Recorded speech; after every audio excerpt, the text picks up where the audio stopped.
뭐 이렇게도 볼 수 있겠네요. 손흥민 선수가 토트넘 풀타임 주전 먹은 뒤로는 아스널을 상대로 단 한 번도 더 순위가 낮았던 적이 없습니다. 예, 이렇게 봐야겠네, 우리 입장에서 보면.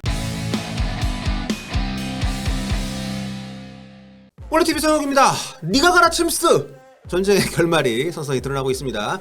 화요일 새벽 토트넘 경기는 없었습니다만 동이 터올 무렵 세계에서 가장 환하게 우승팀은 바로 경기가 없었던 토트넘이 아니었을까. 토트넘의 4위 경쟁 상대인 아스날이 우리 시간으로 화요일 새벽 뉴캐슬 유나이티드 원정에서 정말 졸정 끝에 완패를 했기 때문인데요. 이렇게 되면서 두 팀의 사정, 토트넘과 아스널의 사정은 완전히 뒤바뀌게 됐습니다. 지금 보여드릴 것은 538이라는 실시간으로 최종 예상 순위, 그러니까 프리미어리그 최종 예상 순위 그리고 챔피언스리그 티켓 획득 확률을 제공하는 그런 곳에서 만든 그런 데이터인데요. 보시면 아시겠습니다만 올 시즌 진짜 역대급 4위 싸움 벌어지고 있지 않습니까? 그게 이 탑4 진입 확률, 챔피언스리그 티켓 확률이 드라마틱하게 바뀌는 과정에 고스란히 담겨져 있습니다. 북런던 더비가 열리기 전 두 팀의 챔스 티켓 획득 확률 완전히 극과 극이었습니다. 보시다시피 첼시는 뭐 이때도 이미 99%였고요. 아스날이 80%, 토트넘은 21%밖에 안 됐습니다. 그러니까 4위가 될 가능성이. 두 팀 승점이 4점 차였고 남은 경기가 3경기밖에 안 됐기 때문에 사실 당연한 예측이었죠. 옆에 보시면 시뮬레이션을 돌렸을 때 평균적으로 나오는 최종 성적, 요게 아스날은 승점 71점에 골득실 플러스 16, 토트넘은 승점 68점에 골득실 플러스 13 이렇게 나와 있습니다. 그러니까 아스날이 4위를 차지하는 게 뭘로 봐도 누가 봐도 합당해 보이는 그런 상황이었던 거죠. 하지만 북런던 더비에서 토트넘이 내용과 결과 양면에서 모두 완승을 거두게 되면서 분위기가 완전히 바뀌게 됩니다. 사실 이 시합을 이겼더라도 토트넘은 여전히 아스널한테 승점 1점이 뒤져있는 5위였어요.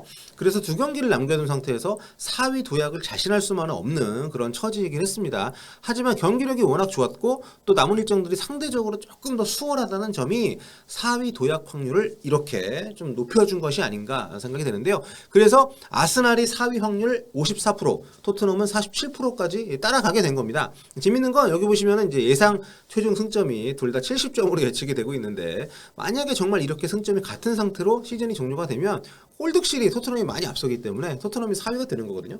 아무튼 여기 시스템에서는 이렇게 북런던 더비 승리로 인해서 토트넘의 4위 확률이 기존의 21%에서 47%로 2배 이상 뛰어오르는 걸로 이렇게 계산이 됐습니다. 그리고 엊그제 아스날이 뉴캐슬 원정에서 완전히 무너지면서 승점을 하나도 추가를 못했습니다. 그러면서 첼시는 자연스럽게 뭐 이제 남은 경기 상관없이 챔스 티켓을 확보를 하게 됐고요.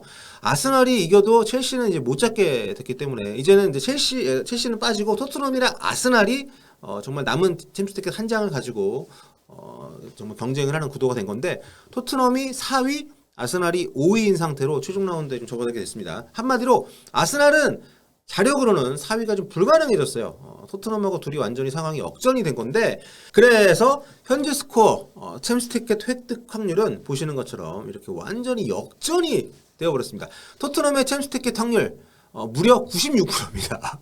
아스날은 고작 4%로 완전히 쪼그라들었어요. 그러니까 이 정도면 뭐 진짜 아스날 입장에서는 기적이 벌어지지 않는 한 챔스 티켓 획득은 어렵다 이렇게 봐야 되는 상황이고요. 그래서 최종전 경우의 수를 제가 이렇게 한번 정리를 해봤습니다. 두 팀은 각각 최종전에서 토트넘은 노리치, 아스날은 에버튼을 상대하게 되는데요. 이제 토트넘은 여기서 지지만 않으면 그러니까 비기기만 해도 이제 경우의 수표에 적어놓은 것처럼 자력으로 4위 자리를 확정을 하게 됩니다. 골득실 차가 좀 많이 나기 때문에 그러니까 만에 하나 패배를 한다 하더라도 아스날이 에버튼전에서 승리를 하지 못하면 4위 자리, 그러니까 챔스 티켓을 가져갈 수 있는 토트넘의 지금 상황이 됐습니다. 96%라고 챔스 티켓 획득 확률을 예상한 게 뭐 일리가 있는 거죠. 물론 노리치한테 지고 아스널이 에버튼을 꺾는 그 딱 한 경우가 발생을 하면 두 팀의 순위는 이제 바뀌기 때문에 그렇게 되면은 아스날이 챔스를 가고요. 토트넘은 유로파리그로 떨어지게 됩니다. 그리고 여기 제가 토트넘이 승리를 했을 때 그냥 4위가 아니라 최소 4위라고 적었는데 이게 뭐냐면 미약하게나마 토트넘이 승리를 하게 되면 3위를 할 가능성이 미약하게나마 남아있기 때문입니다. 여기 538에서도 토트넘의 3위 가능성을 4%라고 좀 남겨놓고 있잖아요. 그만큼 사실 확률적으로는 굉장히 낮긴 합니다만 그래도 아예 불가능한 것은 아닌 그런 경우의 수가 남아있습니다. 첼시가 지금 2경기, 3위 첼시가 2경기를 남겨놓고 있는데 금요일 새벽 레스터 시티 그리고 월요일 새벽 와포드전 요 2경기를 만약에 첼시가 둘 다 져버리고 토트넘이 마지막 날 노리치를 잡게 되면 정말 기적처럼 토트넘이 최종 3위로 시즌을 마칠 수도 있다는 겁니다. 야, 진짜 토트넘 3위 하면 진짜 웃기겠다. 근데 그런 일이 사실 좀 뭐 벌어지기는 쉽지 않겠죠. 아무튼 두 팀의 챔스 티켓 획득 가능성이 최근 불과 일주일 간격으로 보시다시피 토트넘은 확률이 무려 4배가 뛰었고요. 예, 아스날은 20분의 1로 완전 폭삭 사그라들었습니다. 정말 역대 이렇게 이 정도로 다이내믹한 사이 다툼이 또 있었나 싶을 정도고요. 무엇보다 이러한 구도가 북런던 라이벌 팀들 간에 벌어지고 있다는 게 참 프리미어리그 재밌는 그런 이유가 아닌가. 토트넘 입장에서는 만약에 아스날을 제치고 정말 4위를 확정하게 된다면 챔스 티켓을 가져가게 된다면 정말 엄청난 청량감을 느낄 만한 그런 사이다를 정말 한 박스 마신 것 같은 그런 시즌이 되지 않을까. 자, 프리미어리그 역사를 보면요. 전통적으로 토트넘은 아스널보다 대부분 낮은 순위로 시즌을 마친 팀입니다. 1992-93 시즌에 프리미어리그가 시작이 됐죠. 그러니까 이번이 30번째 시즌인데 지금까지 진행된 29번의 시즌 동안 토트넘이 아스널보다 높은 순위로 시즌을 끝낸 게 7번밖에 안 됩니다. 그런데 그 7번도 그나마 최근에 많이 만회를 한 수치예요. 포체티노 감독 체제에서 다시 토트넘이 북런던의 주도권을 잡기 전까지 토트넘은 무려 22년 동안이나 아스널을 넘지 못했습니다. 순위표에서. 포체티노 감독 부임 전까지 토트넘이 아스날보다 높은 순위로 시즌을 마쳤던 마지막 시즌은 무려 1994-95 시즌입니다. 여기 순위 쭉 보십시오. 진짜 어마어마하지 않습니까? 1995년 이후에 토트넘이 지역 라이벌, 그것도 철천지 원수급인 라이벌인 아스날보다 높은 순위에 오르기 위해서 흘려보낸 세월이 정말 무수히 많습니다. 2017년에 와서야 토트넘이 2위, 아스날이 5위였으니까요. 토트넘이 그때 이제 프리미어리그 창설 이후에 최고 순위를 기록을 한 것인데 아무튼 22년 만에 이렇게 역전을 한 거고요. 아슨 벵거 감독이 아스널에 부임한 게 1996년이거든요. 그러니까 벵거 감독 체제의 아스날을 기준으로 따져도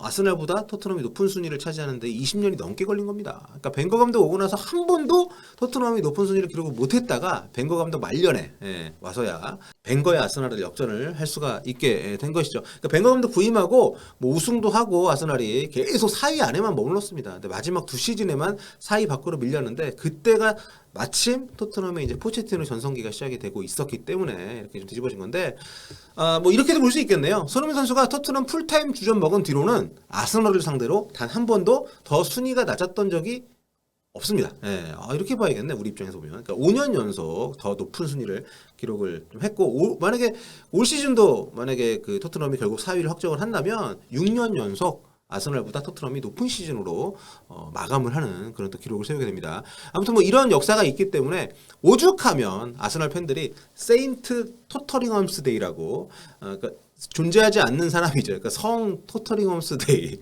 성인 중에 토터링엄스라는 이름 가진 사람 없는데 아무튼 이런 걸 만들었습니다. 이게 뭐냐면 매 시즌 아스널이 토트넘보다 높은 순위로 마무리하는 게 확정이 되는 날이 있을 거 아니에요. 그 날을 그러니까 존재하지 않는 토터링엄스라는 성인의 이름을 만들어서 성 토터링엄의 날 이렇게 선포를 하는 그런 일종의 장난스러운 풍습입니다. 그러니까 토트넘을 조롱하는 기념일인 거죠. 아스날 팬들한테는. 이게 날짜가 매년 좀 바뀌는데요. 빠르면은 뭐 2월, 보통은 3월이나 5월 사이에 이제 정해지게 되는데 토터링이라는 단어에다가 토트넘을 더해서 이렇게 좀 토트넘을 조롱하는 용어로 만들어서 이렇게 좀 했던 거죠. 그러니까 토트넘이 진짜 너무 심할 정도로 아스날보다 못했었기 때문에 그렇게 그런 기간이 길었고요. 그러니까 지역 라이벌이라는 말이 더비라는 말이 무색할 정도의 시기가 길었어서 이런 아스날 팬들이 자기들을 조롱하는 거를 이렇게 감당을 해야 됐던, 견뎌내야 됐던 그런 시기들이 이제 길었던 거죠. 그런데 20년 넘게 이르던 팀한테 지금 아스날이 올 시즌까지 그렇게 끝나면 6시즌 연속 뒤진 채로